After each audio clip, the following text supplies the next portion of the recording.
안녕하세요. 사연수학입니다. 아이들이 문제를 푼다는 것은 머릿속에 떠오르는 질문들에 답하는 과정의 연속입니다.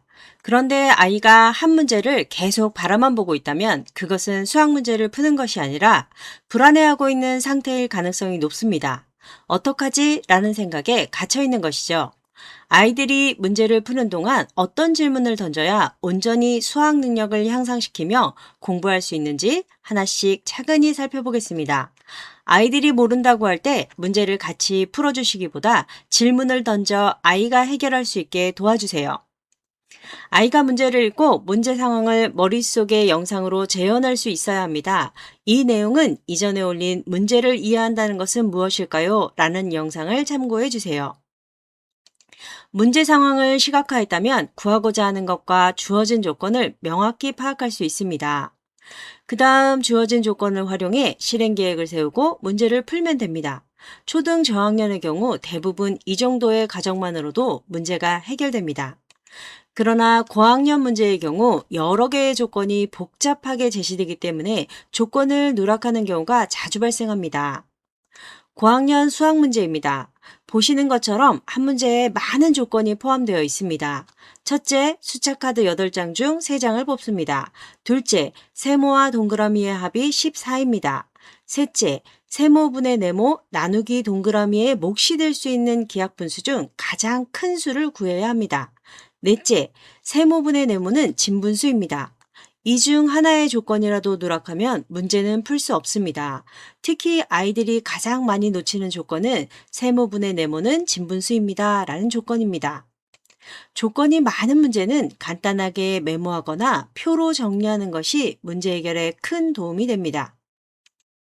모든 조건과 구하고자 하는 것을 알고 있음에도 풀 방법을 모르겠다면 문제에 나오는 수학 용어나 기호의 뜻을 정확하게 설명할 수 있는지 점검해 보아야 합니다. 아이가 진분수나 기하분수 같은 용어의 정의를 알지 못한다면 문제는 풀리지 않습니다. 이 개념들이 또 하나의 조건이기 때문입니다. 용어의 정의를 정확하게 다시 공부한 후 문제를 살펴보아야 합니다. 앞선 질문들에 답을 했음에도 문제가 풀리지 않으면 아이들은 막막함을 느낍니다. 이럴 때는 다음에 3가지 질문을 떠올려 보면 좋습니다. 첫째, 지금 풀고 있는 단어명은 무엇인가요? 둘째, 이 단어에서 어떤 개념들을 배웠나요? 셋째, 이 문제를 풀기 위해 어떤 개념을 적용해야 할까요? 이 질문들에 스스로 답을 하다 보면 자연스럽게 문제 해결의 실마리를 찾을 수 있습니다. 아이들이 문제에 분수나 소수가 많이 나오면 문제 자체를 어렵게 느끼곤 합니다. 분수나 소수를 간단한 자연수로 바꾸어 풀이 방법이 보이는지 확인해 봅니다. 구하고자 하는 결과물에서 시작하여 무엇을 알아야 이것을 구할 수 있을까 하고 거꾸로 추적해 나가는 방법을 사용해 보세요. 미로 찾기를 할 때 도착점에서 출발점으로 거꾸로 찾아가면 길이 더 쉽게 보이는 것과 같은 원리입니다. 수학 문제를 푸는 방법은 매우 다양합니다. 문제가 풀리지 않을 때 멍하니 시간만 보내지 말고 차근차근 질문들을 던져보아야 합니다.